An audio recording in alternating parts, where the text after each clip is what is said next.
நிறைவாழ்வு AG சபை வழங்கும் morning மன்னாவிற்கு உங்களை அன்போடு வரவேற்கிறோம்.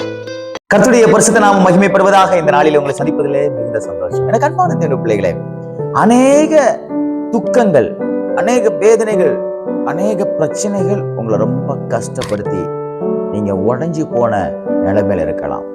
நிறைய தீங்கு என்னை பார்த்து வருதுயா, நிறைய பிரச்சனை. நான் சும்மா போனா கூட என் பிரச்சனை என்னை தேடி வருது. நான் வேலை பார்க்குற இடத்துல, நான் படிக்கிற இடத்துல, இப்படி நான் அநேக பிரச்சனைகளை நான் சந்திச்சுக்கிட்டு இருக்கிறேன். என்னால ஒன்றுமே செய்ய முடியவில்லை. கர்த்தர் எனக்கு உதவி செய்வாரா? நான் ஜெபம் பண்ணி கொண்டிருக்கிறேன், கர்த்தர் எனக்கு ஒரு அற்புதத்தை செய்வாரா என்று நீங்கள் சொல்லிக் கொண்டிருக்கீங்களா? கர்த்தர் இன்னைக்கு உங்க கூட பேசிக் கொண்டிருக்கிறார். என்ன வார்த்தை தெரியுமா? சங்கீத புஸ்தகம் 121 அதிகாரம் 7வது வார்த்தை இப்படியாக சொல்கிறது, கர்த்தர் உன்னை எல்லா தீங்குக்கும் விலக்கி காப்பார். எதெல்லாம் தீங்கு அப்படின்னு நீங்க நினைச்சிட்டு இருக்கீங்களோ, இதெல்லாம் எனக்கு தீமையா இருக்குது, இது எனக்கே நடந்துச்சு, இப்படிப்பட்ட ஒரு தீங்கு நடக்கணுமா, இப்படிப்பட்ட ஒரு விபத்து நடக்கணுமா, இப்படிப்பட்ட ஒரு காரியம் சம்பவிக்கணுமா அப்படின்னு நீங்க ரொம்ப உடைஞ்சு போயிருக்கீங்களா? கர்த்தர் சொல்றாரு, எல்லா தீங்கையும் நான் உன்னை விட்டு விளக்குவேன். பாருங்க, தாவீது ஒரு நேரம் இந்த சவுல் இருக்கக்கூடிய குகைக்கு பக்கத்துல போயிட்டான்.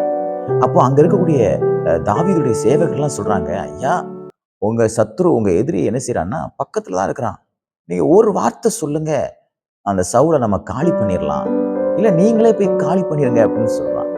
அப்போ தாவீது சொன்ன ஒரு வார்த்தை, இங்க பாருப்பா, தீங்கு அனுமதிச்சது அவரு, தீங்குல இருந்து விலக்கி காக்கிறவன் அவரு, நான் போய் இந்த ஒரு காரியத்தை செய்ய தேவையில்லை, ஆனா நான் பக்கத்துல வந்திருக்கேன், நான் அவருக்கு தீங்கு செய்யல அப்படிங்கறத நான் காண்பிக்கும்படியா இந்த வஸ்திரத்தின் ஓரத்தை மட்டும் நான் வெட்டிட்டு வாரேன்னு சொல்லி அவர் போய் வெட்டிட்டு வந்தார்.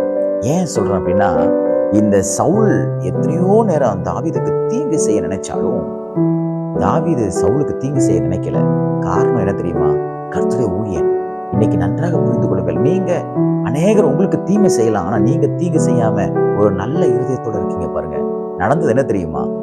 சவுல் தாவீதுக்கு தீங்கு செய்ய நினைச்சான், ஆனா தீங்கு அவனை துக்கப்படுத்தினது, தீங்கு அவனை அழித்து போட்டது, தீங்கு அவனை மரணத்துக்குள்ளாக நடத்தினது, தீங்கு ராஜ்யத்தை பிடியெடுத்தது. கண்பான திருப்பிள்ளைகளே, பயப்படாதீங்க, எந்த தீங்கும் உங்களை அணுகாது.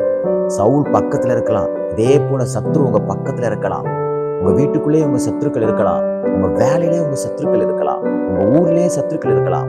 பயப்படாதீங்க, அவங்க பண்ற எந்த தீங்கும் உங்களை சேதப்படுத்தாதபடி கர்த்தர் எல்லாவற்றுக்கும் விலக்கி பாதுகாப்பார்.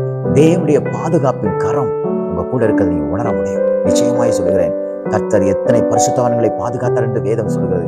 இதே போல கர்த்தர் உங்களை எல்லா தீங்குக்கும் விலக்கி பாதுகாப்பார். இந்த நாள் எல்லா தீங்கும் விலகி நீங்கள் ஒரு சந்தோஷத்தின் நாளாய், ஆமீன், எல்லா ஒரு விடுதலை நாளாக தேவன் உங்களுக்கு மாற்றி கொடுப்பாராக. பயப்படாதீங்க, எந்த தீங்கும் உங்களை துக்கப்படுத்தாதபடிக்கு தேவன் பாதுகாப்பாராக. God bless you.